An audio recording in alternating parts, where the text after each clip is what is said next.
तो देखिए, विधान परिषद के इस चुनाव पर सभी की निगाहें टिकी हुई हैं। आज मतदान शुरू हो चुका है, लेकिन मौजूदा स्थिति क्या है, आइए आपको जल्दी से समझा देते हैं। ग्राफिक्स के जरिए हम आपको समझाते हैं। देखिए, जो मौजूदा स्थिति है वो इस तरीके से है। भाजपा 35, अपना दल 1, निषाद पार्टी 1, समाजवादी पार्टी की अगर बात करें तो 17 सीट, बसपा की अगर बात करें तो 4 सीट, और इसके अलावा अगर हम बात करें कांग्रेस की तो यहाँ पर 1 सीट है कांग्रेस के पास। कुल 100 सीटें हैं और इस तरीके से बंटवारा है यहाँ पर विधान परिषद में तमाम सीटों का। और इन 35 सीटों को जीतने के बाद भारतीय जनता पार्टी बहुमत हासिल कर लेगी और इसीलिए एड़ी चोटी का दम लगाया जा रहा है। जहां एक तरफ समाजवादी पार्टी यानी कि अखिलेश यादव के सामने चुनौती है भारतीय जनता पार्टी को एक मात देने की, तो भारतीय जनता पार्टी भी पूरी कोशिश कर रही है कि बहुमत हासिल कर ले। आपको आइए बता देते हैं कि मौजूदा स्थिति क्या है और किस तरीके से वोटिंग जो है वो हो रही है, किस तरीके से वोटिंग शुरू हो चुकी है, ये हम आपको बता रहे हैं। आइए इसके बाद दूसरे ग्राफिक्स के जरिए भी कुछ और अहम जानकारी हम आपको देते हैं। अगर हम बात करें 2016 के नतीजों की तो कुल 36 सीट, 31 सीट जो थी वो समाजवादी पार्टी के खाते में गई थी, जबकि बसपा 2 सीटों पर जीत दर्ज कर पाई थी। अगर हम निर्दलीय प्रत्याशी की बात कर लें तो 2 निर्दलीय प्रत्याशी यहां पर जीत दर्ज कर पाए थे और 1 सीट कांग्रेस के खाते में गई थी।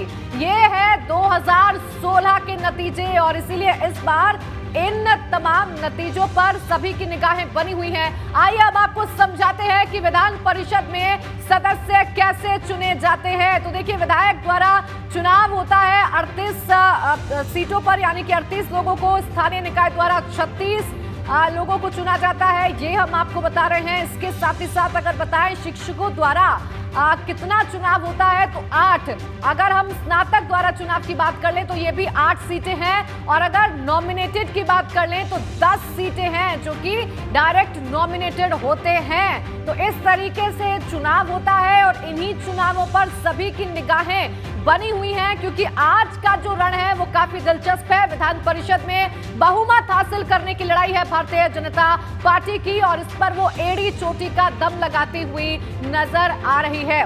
तो देखिए, पश्चिमी यूपी में क्या कुछ समीकरण है सियासी बिसात पर, आइए आपको समझाते हैं। पश्चिम यूपी में तमाम सीटों पर आर पार की टक्कर है। अगर हम बात करें भाजपा और सपा के बीच में ही टक्कर देखने को मिल रही है। हर पार्टी का दावा है कि वोटर उसका ही दामन थामेंगे, उसके ही माथे पर विजय तिलक लगाएंगे, लेकिन चुनाव में ऊंट किस करवट बैठे ये कोई नहीं जानता, मतदाता ये तय कर रहे हैं। वोटिंग के जरिए वो अपने पसंदीदा उम्मीदवार पर मुहर लगाएंगे। आइए आपको दिखाते हैं पश्चिमी यूपी की हॉट सीट का मुकाबला।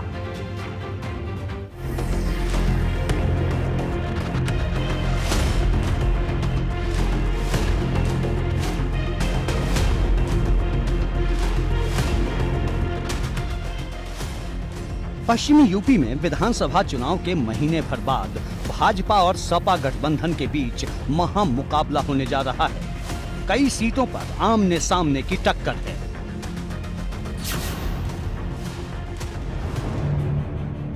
पश्चिमी यूपी में मेरठ गाजियाबाद सीट का मुकाबला बेहद दिलचस्प है। यहां भाजपा और सपा रालोद के गठबंधन के प्रत्याशियों के बीच सीधी टक्कर है।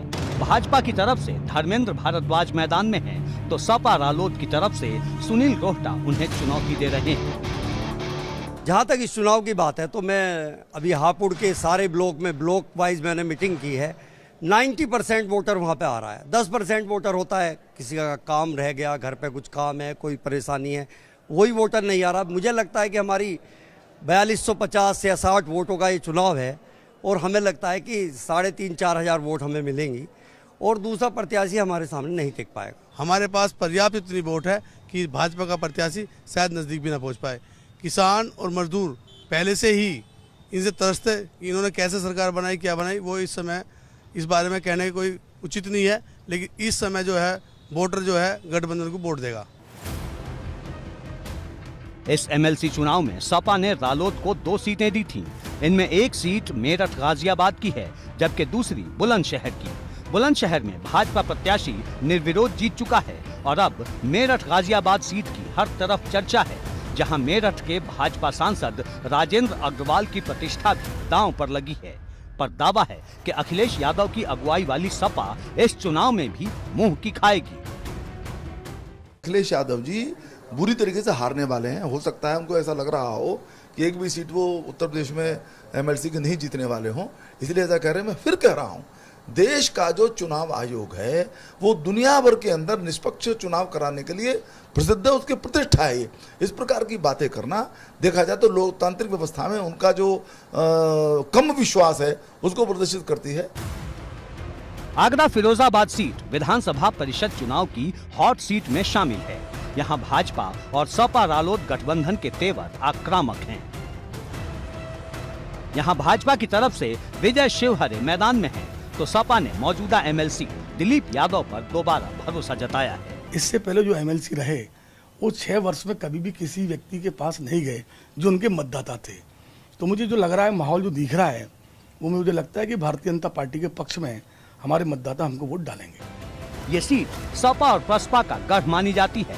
सैफई, जसवंत नगर, इटावा इसी सीट के तहत आते हैं और इस सीट को जीतने के लिए भाजपा ने अपने युवा मोर्चा के प्रदेश अध्यक्ष प्रांशु दत्त द्विवेदी को मैदान में उतारा है, जिनका मुकाबला सपा के हरीश कुमार सिंह से है।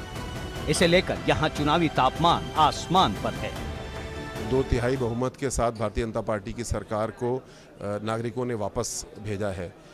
पहली बार उत्तर प्रदेश के इतिहास में किसी मुख्यमंत्री के 5 साल के काम को देखते हुए वापस जनादेश दिया गया है। ये बहुत बड़े संदेश हैं।